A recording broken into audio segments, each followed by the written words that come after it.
Well, we do a bit more fretboard work now. I think we last visited this when I was cutting the fret slots in it. It's the right width and taper on it, and you'll notice that I left the neck as a square chunk of wood because it's easier to work on like that. Once the fretboard is done and on top of the neck, I'll use this basically to shape the neck, the plan view of the neck. Now, when it comes to actually fretting, there's many ways you do it. Some people fret the fretboard first, then glue it to the neck. That way it's very easy to press the frets in, no problem. You've not got a neck that's rocking all over the place. The way I usually like to do it is to glue the fretboard to the neck, shape the fretboard with a camber or whatever you want on it, and then fit the frets when the neck is still like a square blank. Got one down here. Well, I did have one somewhere, but if you just have a square blank, you know, like say a typical Fender neck, and you can glue the fretboard to it and it's nice and square, then you can press the frets in and you know everything is going to remain flat.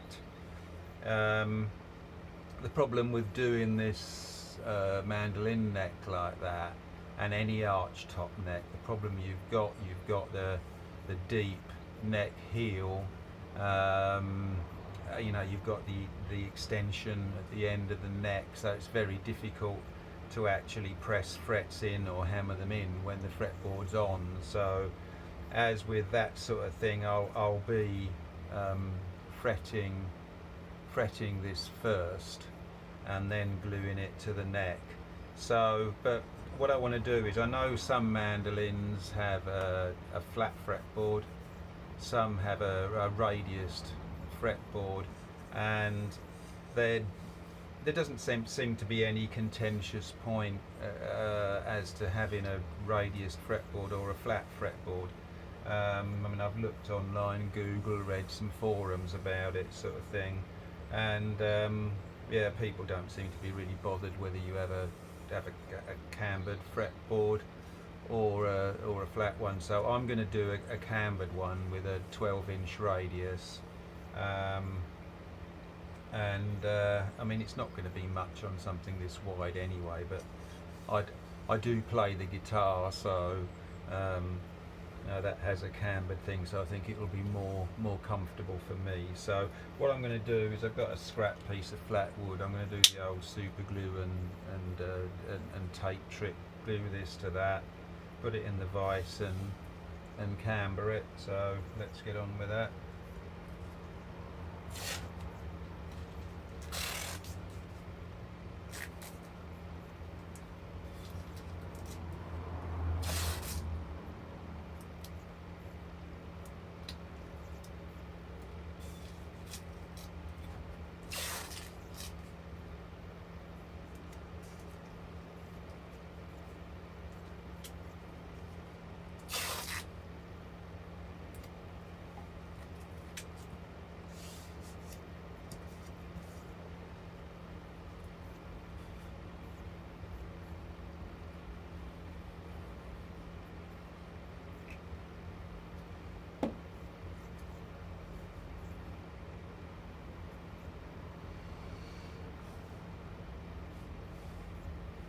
I'll have to get some of that accelerator spray for the for super glue at some point, because it's like quite handy for this sort of thing.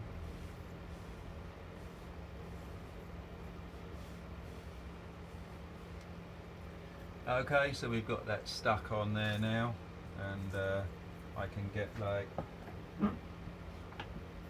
planing and sanding it.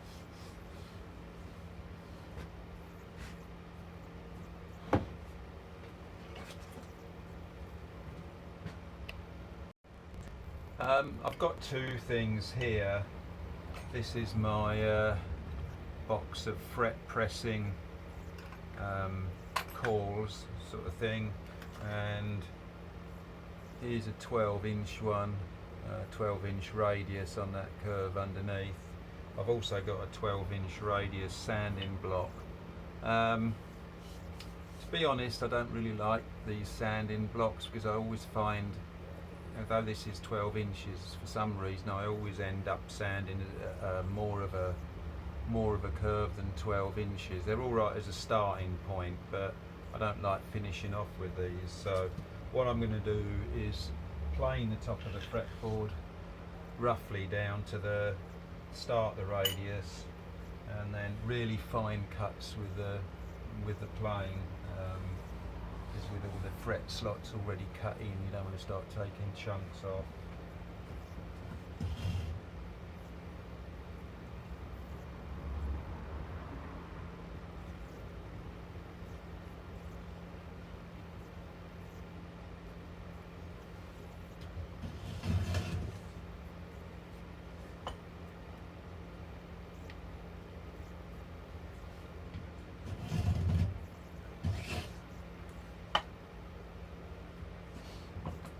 Planing this the wrong way.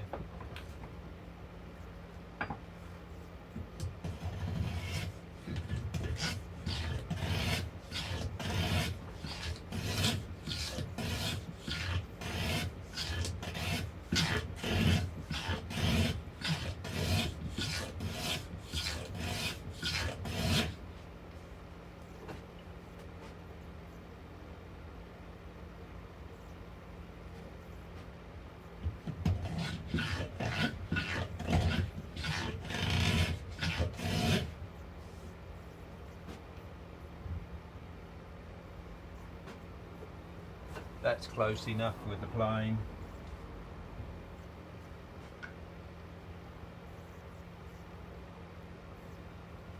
You can see that we're pretty close with that, so I can finish it off with sanding now.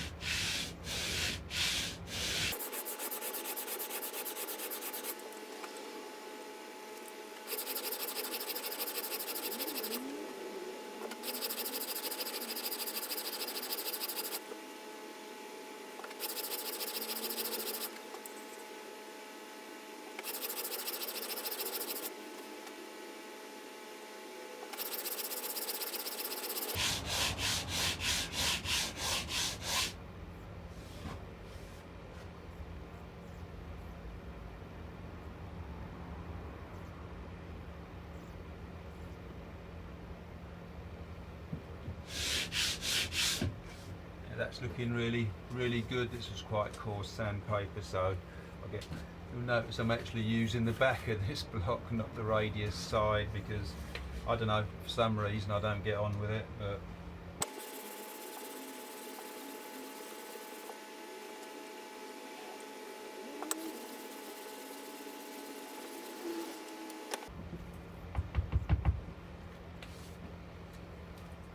right, well, I think you can see, very simple job anyway, really, but we're there on that. So we've got the 12-inch radius on. Next thing I want to do is go back through the fret slots with the fret file, because now we've cut a camber on it. Obviously the fret slots won't be deep enough. Well, they might be deep enough, but prefer to get them to the depth we require. So revisiting these damn fret slots, so let's get that underway.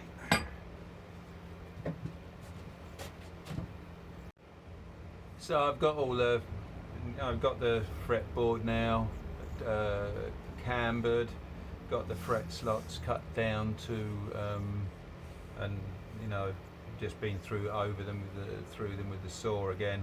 Be careful doing that. Don't try and rush it.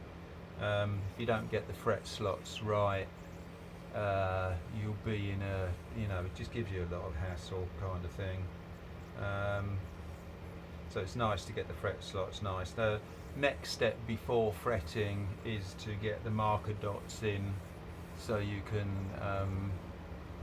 sand them flat without the frets being there. You can go with the grain instead of across the grain between the frets. So don't forget the marker dots first, sort of thing. So we'll have a look what we're going to use for that. You can see I've marked the position of the marker dots there. It's kind of weird, isn't it? The mandolin has a marker dot on the 10th fret instead of the 9th, like a guitar. How weird. But what I tend to do is just draw crosses between the fret slots, gives you the center sort of thing. I often I eyeball these more often than not. I think if you try and measure them, you've only got to be a fraction out, and you think oh yeah, that's the middle, that's right, and yeah, it's easy to get it wrong. I don't know, I prefer just using my eye to center them really. Roughly get it all, just do the crosses between the frets, and gives you a good position. But yep, so I'll get on drilling the holes now, and then we'll glue the marker dots in. May as well show you that actually. Simple stuff. Oh, have a look.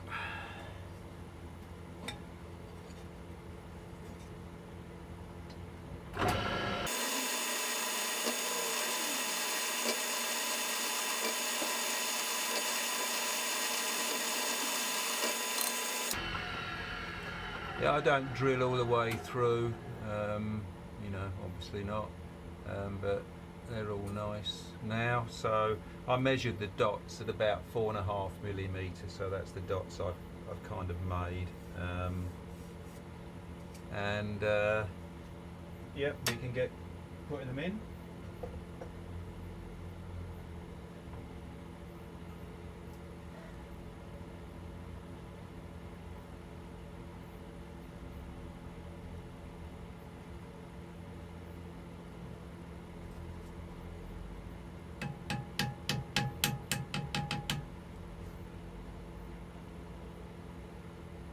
Purpose-built hammer.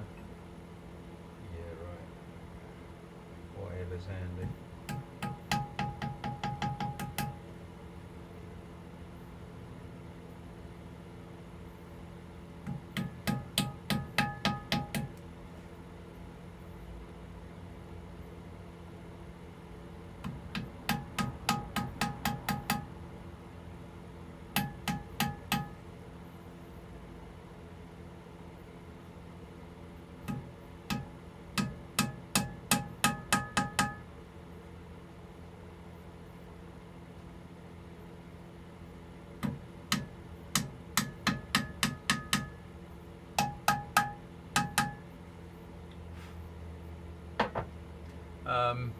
I actually make these marker dots, and there's a very cheeky way of doing it. If anybody's interested, leave a comment and I'll do a demonstration sort of thing. But anyway, I hammer them in. I don't glue them. Yeah, messy. Oh, I don't glue them when I put them in. I glue them now.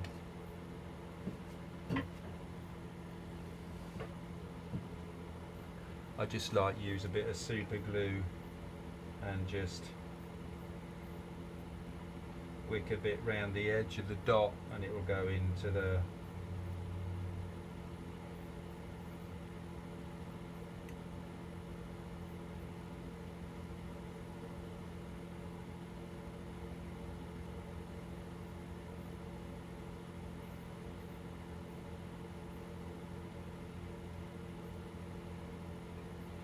there we go, and we can leave that set overnight now and then come back and sand it off. So I think it's looking quite nice, isn't it? It's a nice bit of rosewood as well. So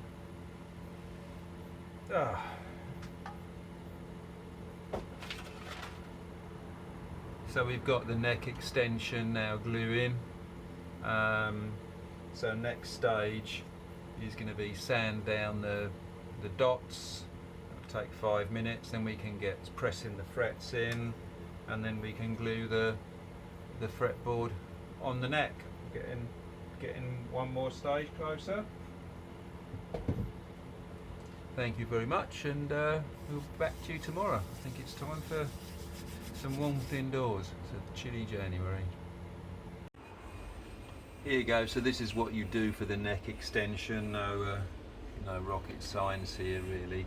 Cut a rebate in the top of the joint, tenon joint sort of thing, and then I've just made this square of rectangle of mahogany, and then that glues on there, and that's a standard kind of overhanging arrangement for the fretboard now to go on, and we'll be all good.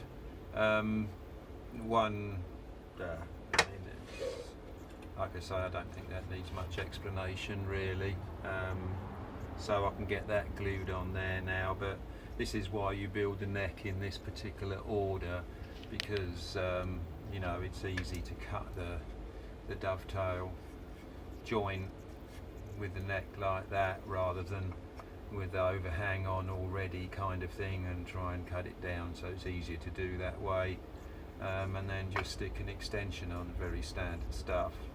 So it's all good. I'll get on and stick that on, and then we should be getting a step closer to it all being done.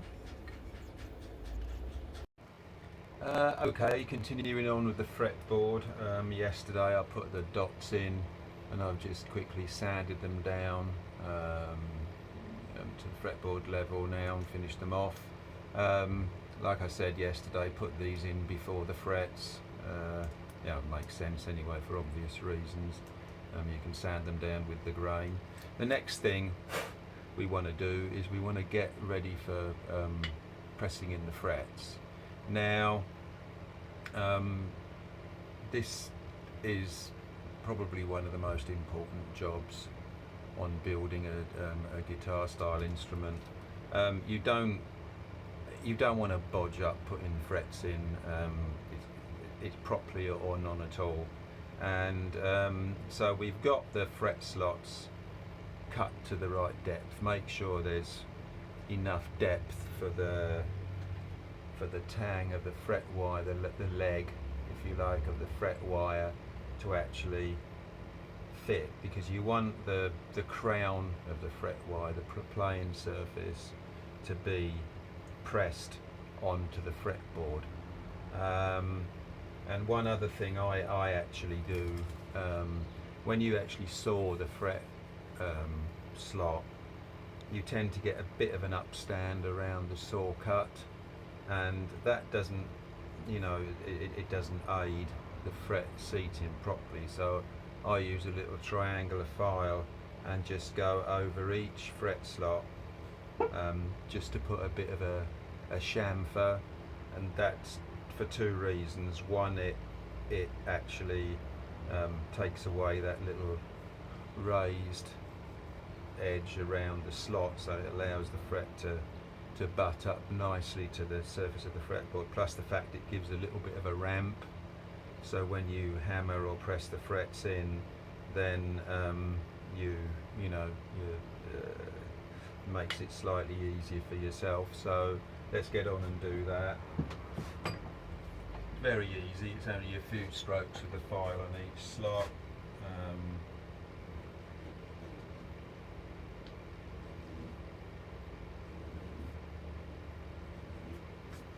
I'll switch you off for that anyway. Yeah, okay, I've chamfered the fret slots, and you can actually physically feel the fretboard is really smooth now, and dunk, dunk, dunk, dunk, dunk, dunk, dunk, as you run your hands down it. But like I say, really look carefully at the fret slots. If they're not right, you're going to have a real problem, and you don't last that. And if you look just on the edge here, I've got one or two that aren't very deep. I've obviously not run the saw down properly, on these edges here. So, you know, make sure that you've got, you know, the fret slots nice. I'm all right on this side. Just looking at that side. Maybe there's a few, but I'm just going to run the saw through a few of these slots to make sure they're down to the right depth. Okay, before we start pressing the frets in, what I want to do is sort out the fretboard, shape of the fretboard at the body end. I mean, if you look at this picture, this one here, you can see it's got a simple just cut off there, but only has 12, 13, 14, 15, 16, 17, 18 frets. But it looks nice. This one here has the extension on the fretboard over the sound hole on the treble side. I'm more inclined to do this kind of thing. It gives you more frets, but the other thing is as well is as it goes over the sound hole, it gives you a little hidden area. So if you're doing any banding or fancy decoration around the sound hole, which I will be, I mean, you can actually see one on this as well. You've got somewhere to hide the ends underneath, sort of thing, if you're wrapping something round. I mean, I've got some ideas for what I'm going to do, but the only thing I don't particularly like on this one is it's not, I just think it looks a bit untidy with this lump sticking down in there. So I'd like to do something a bit more fancy, probably actually like the F5 mandolin here. Although this has got binding round it, mine won't have binding. But so yeah, we'll come up with something. But I'm going to decide on a length. I think it would look quite nice, sort of finishing halfway over the sound hole. Yesterday as well, one of the last things we did was glued on the fretboard extension, which is stuck on now. So the neck can go on like that. We're all there ready with that, and that looks all good. So now we can sort out, you know, where the fretboard is going to go, and decide on a shape for the end of the fretboard on the treble side here. So right, let's have a look at that. Okay, I've decided on a fretboard end kind of thing. I must confess I nearly had a heart attack. I finished it all off quickly. I thought, oh my god, I've cut it off the blooming treble side. But yeah, phew, cut it off the right side. So that will now fit on there and cover about half of the sound hole there. One thing, I think probably it would be a good idea to decide on your number of frets before you cut the slots. I had to, like, you know, cut this straight across, so I couldn't put a nice round edge on it. Not that I don't think it looks bad at all, but of course if you've got another slot in there or something, you can't, you'd have to end up filling it. So I think now we're actually ready to start trying to press frets in. I'll give it a quick sanding around the edges here and stuff like that, and then we'll get back to fret pressing. Before we put the frets in, one thing you really want to do is like radius the fret wire to a curve, and I would even recommend this if you've got a flat fretboard as well. You want to radius it to, I mean, that's the radius of the fretboard, a 12-inch radius that I'm using, and you really want to bend the fret wire to a nice curve that's more than that, so when you press it in, the edges are pressed down. My good old dad made me this thing, which is a bit worn out these days, but it still does the job. And basically you pass the fret wire through this end,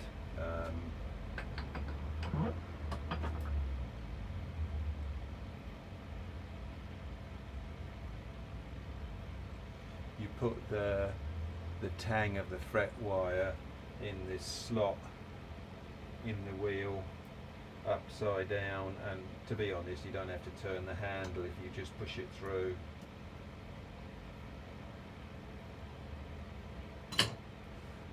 But you get a nice bend on it. I wouldn't recommend doing this sort of thing.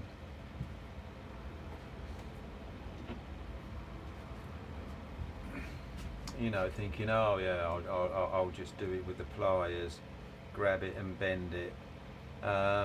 If you're very careful you might be okay, but you'll end up doing that kind of thing and getting a hump in it. I've seen a good alternative. I mean, if you want to buy a commercial one of these, they're running at about £30–40, I think. What I've seen people actually do, which is quite good, is if you just cut a semicircular piece of wood, put a saw cut down it so you can put the tang of the fret wire in, and you can just jam a bit like this. If you had a bit of wood bigger diameter than this, you know, you could put it in there and just sort of push it down with your fingers and draw it through, and that would be fine. Anything that gives you a curve, something like that. Fret wire kind of used to be sold, I mean it still is, you can buy a roll of fret wire, which is quite convenient because it's already curved for you. But nowadays when you buy it, tends to be sold in these 1 foot lengths kind of thing, probably ease of postage, maybe it makes sense. Or you can buy it in individually cut, you know, for the actual right size for the neck sort of thing.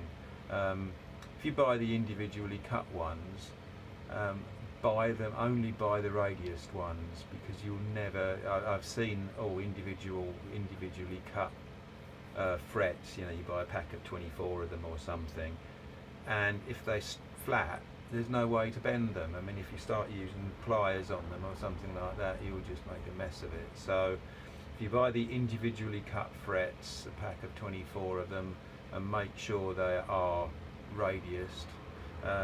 With the foot lengths, fine, you can run it through a bender, but don't buy the flat stuff. I've done that once, and oh my god, I just threw them away. So there we go.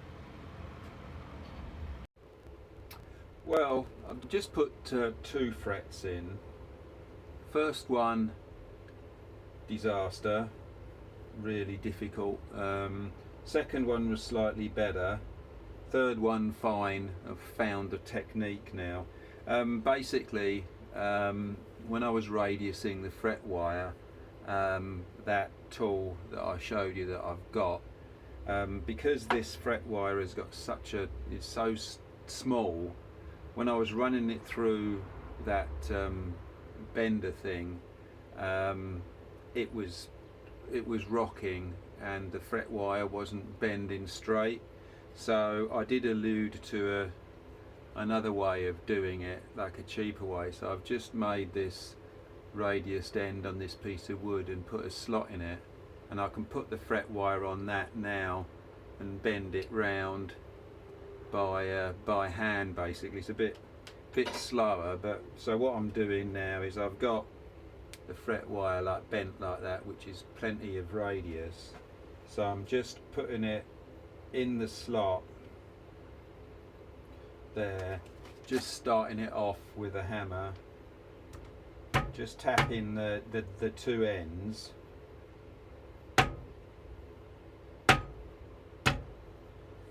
and then putting it under the press, and hopefully you can actually feel the fret wire push down when it goes properly.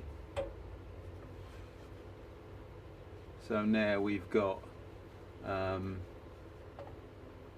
really nicely seated fret, and that is a bit of the secret with fretting, really, is don't persevere with something that's not working. There's 101 ways, but probably 20 ways you can fret a neck. Some people hammer the fret wire in. I don't like doing that personally because you dent it. I mean, you can get proprietary hammers that are a bit softer, but you know, with a fret press it's far less stress on the wood and stuff, and it really is just a way, you know, finding the way that it works. But give the edges of the frets a little tiny tap down, and that way the fret wire is not getting damaged with the press or anything like that. Some people take these presses and actually put that on the fret and then hammer the form sort of thing. I mean, I could easily, like, you know, put that on there, give that a whack kind of thing, but like I say, it really just is a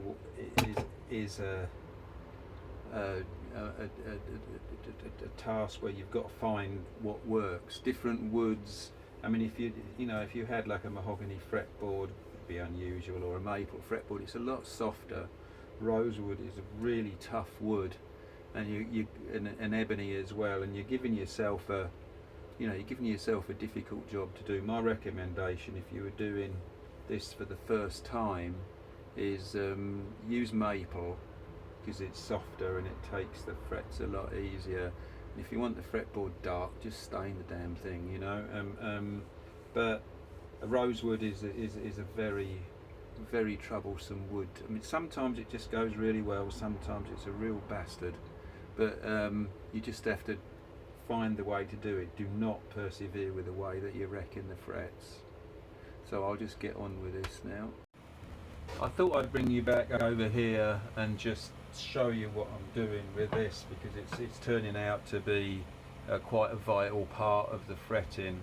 So I've just got a clamp here that I can wedge the fret wire underneath and then bend it round in this slot. This slot is probably still fraction too wide because the fret wire just wants to tip all the time when you bend it, and it's vital to keep the stuff square. So what I'm doing basically is just one fret at a time. So putting this end underneath the vise, which is just like a clamp, and then just pulling it down over the edge here,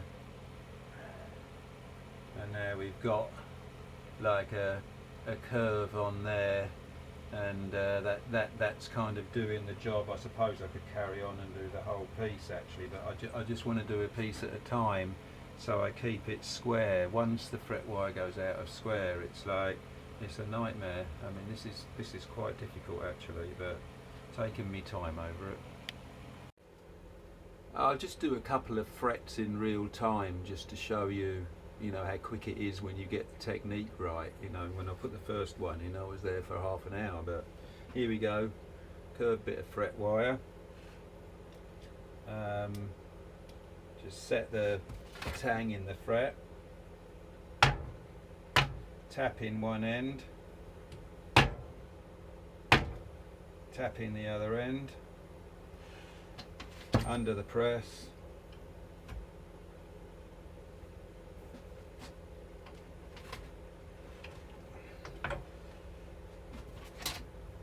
snip it off, job done.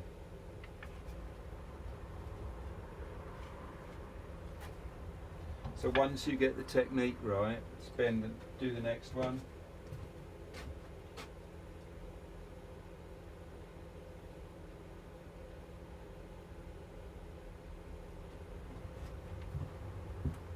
So my little jig over there that I showed you earlier, bent bit of fret wire, put it in the slot, just tap down both ends.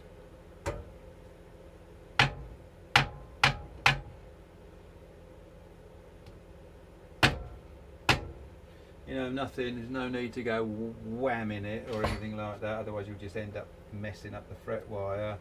In the press, stunk, couple of pushes, job done.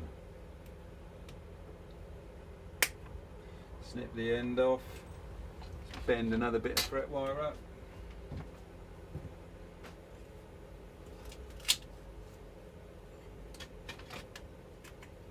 So there you go. Not such a bad job. I'll snip some of the ends off these. One thing when you snip the ends of these, use one of these, obviously one of these things, but don't do it like that way. Otherwise you tend to crush the T of the fret wire, the leg of the fret wire. Snip it off that way. Just when you come to file the ends of the fretboard, it just looks neater, sort of thing. So basically, like, clip those off.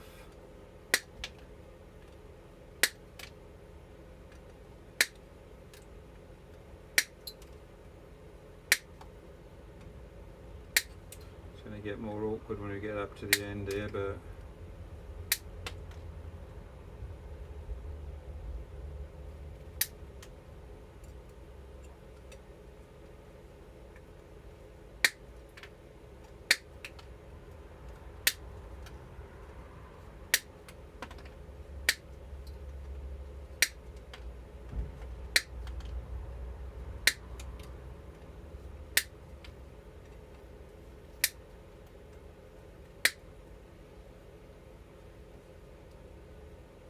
I think these ones I can't actually help doing it the wrong way around, but we'll have a go.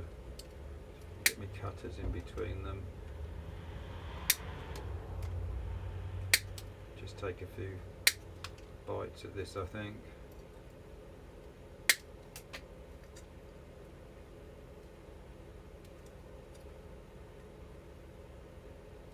Oh, I'll have to find another way of cutting those the last few off, because they're too close to get my what's it in. But I'll get those cut off, then I'll get back to you and show you what the next step is.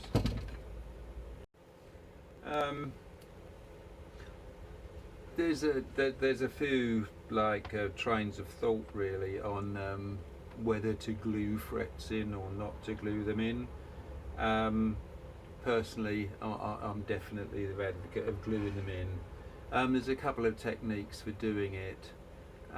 Some people wipe tight bond wood glue into the fret slots, then press the frets in.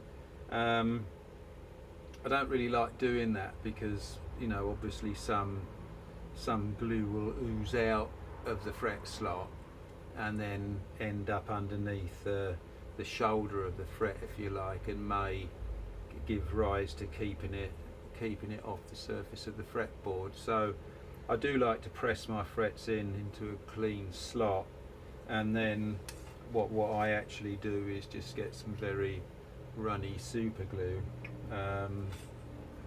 and just put just put a blob over the end of each fret.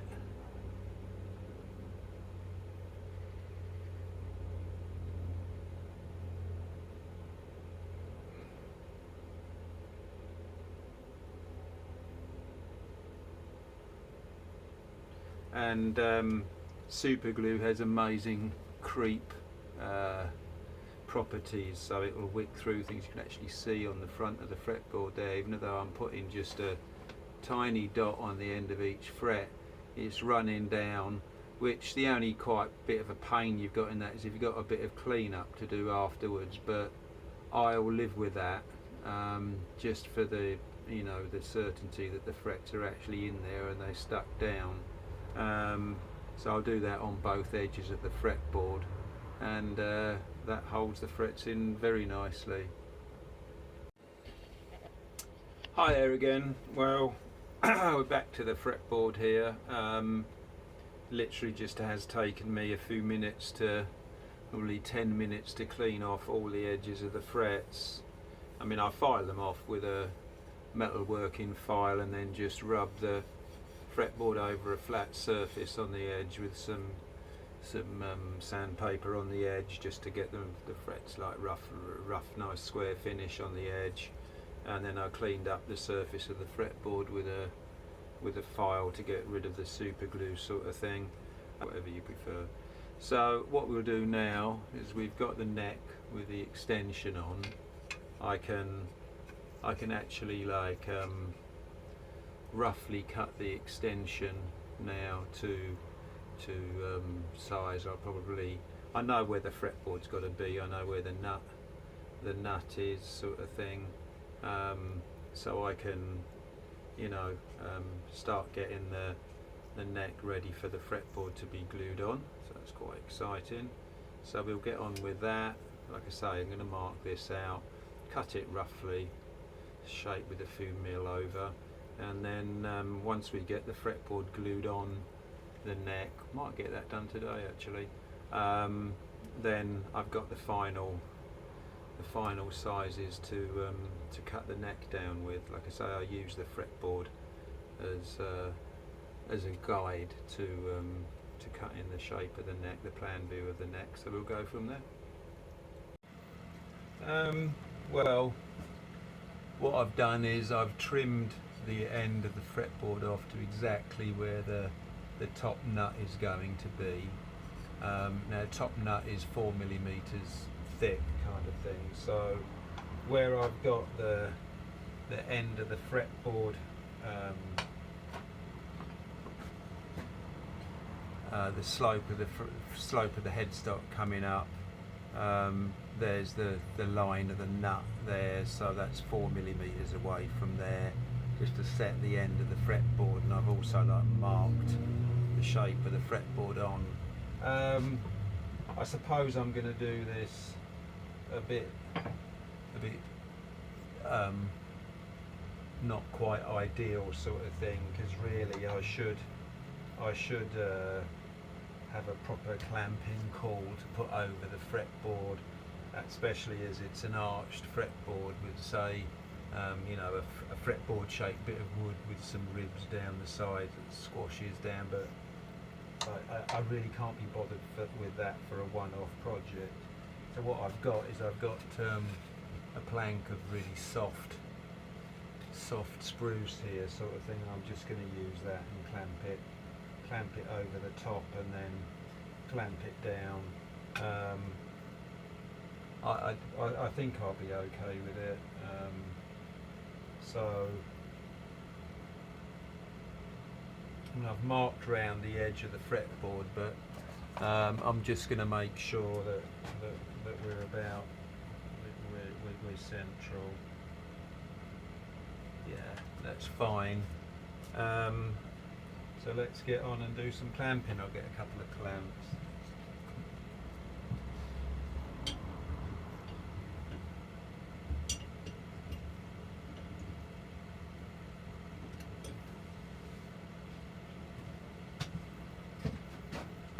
Start off with these ones.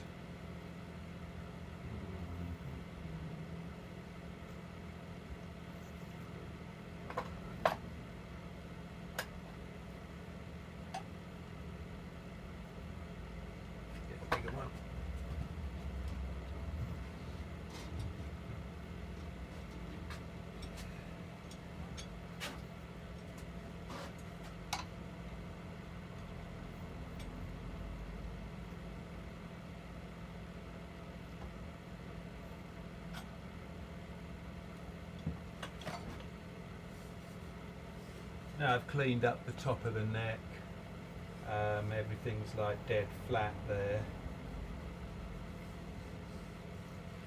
I went over the end of the fretboard extension with the file sort of held flat down, sort of thing, so I know everything is exactly flat. Check it as well. Nothing's rocking. We're all good.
What some people do when you know, sticking down something like this, I mean, ideally you should put pins through it to stop it slipping till it's clamped up, sort of thing. Some people just sprinkle a few grains of salt on it, and when you put it down it kind of grips like anything, so that's a good trick to do. I mean, I don't think I'll need it here, but you know, if you ever get a problem where you start clamping something up and you can see it slip, just put a couple of grains of salt, you know, a little pinch of salt over it, sort of thing, sprinkled on it, and that'll grip it in place. But I won't need that here. The other thing you can do, I mean, it's all slidey now, you know, you can see me sliding it, but if you actually like slide it a little bit, it will go pretty solid.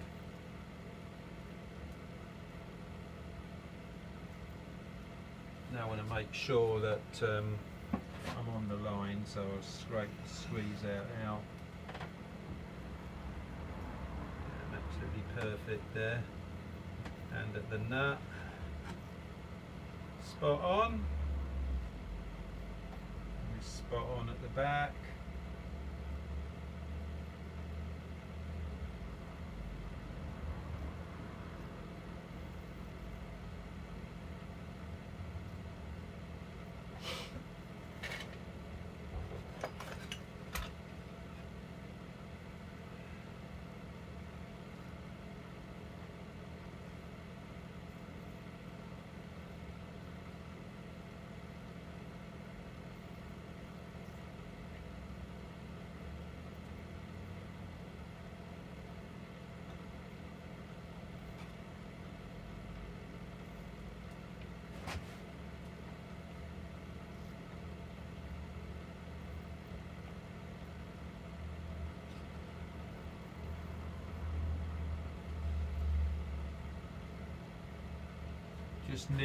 Just nip the clamps up first, no need to go too tight with them.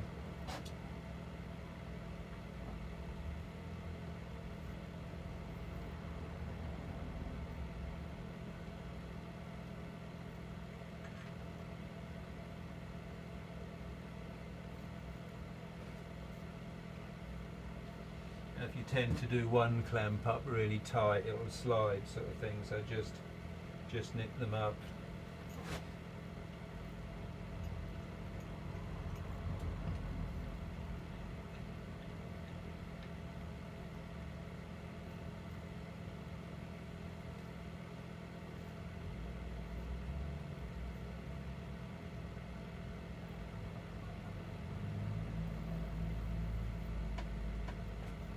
And what I'm going to do now is check that it hasn't slipped.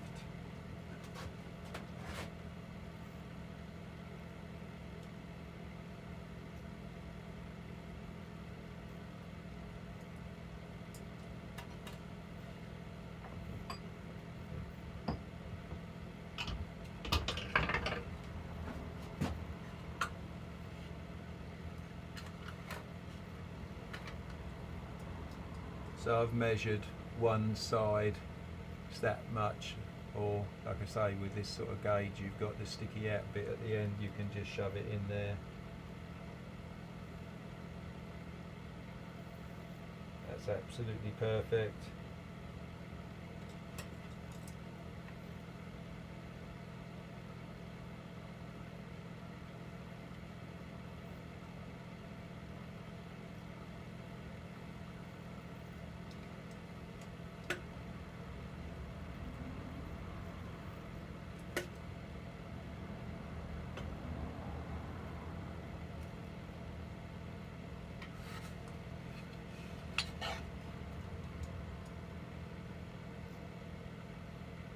No, that's not absolutely perfect. You've got to push it that way a little bit.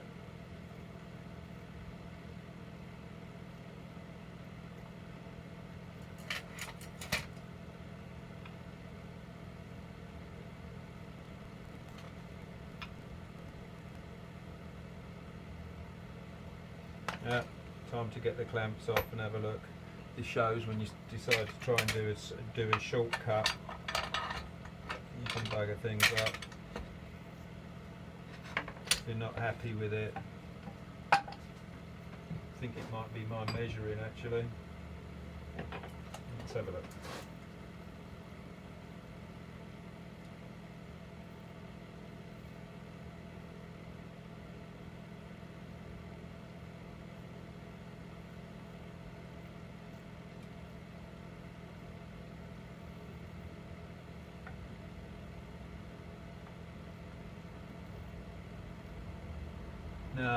No, it was absolutely fine. Must be just when I was trying to measure it, but it's fairly well stuck down now, so I don't think it's going to move. So we'll get the clamps back on.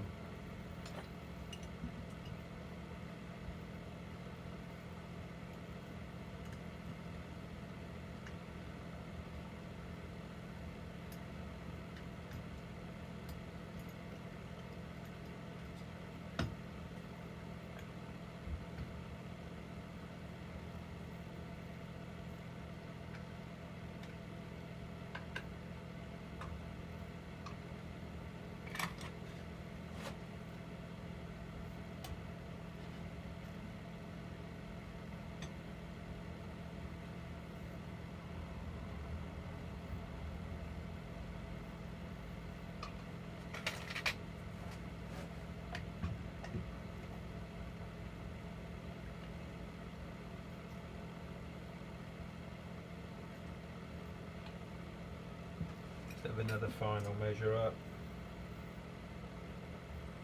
Oh, I'm absolutely fine with that.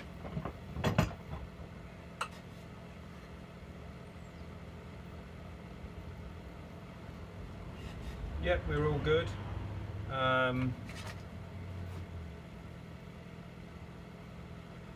We're obviously getting like pretty good glue in because we've got a lot of squeeze out, so you know things are flat and level.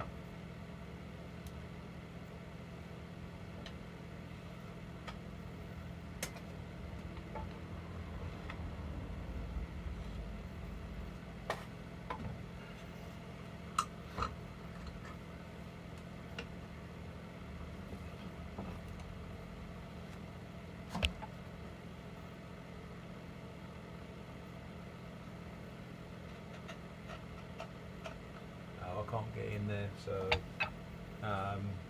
yep, I'm going to put one more clamp across the middle.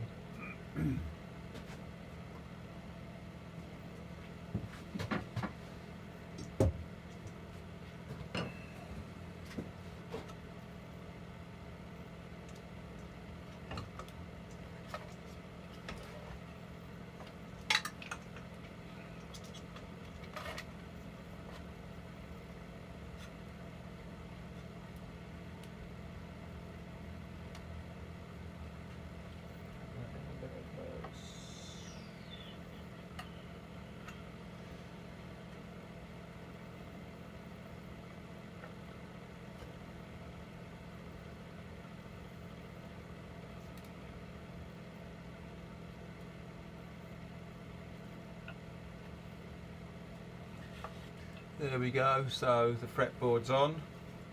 That's a nice nice little plus there. I'm not bothered about putting protection on the back of the clamps here because obviously I've got to shape the neck and stuff, and even the underside of the neck overhang there. So that's all good. Complete. Ed.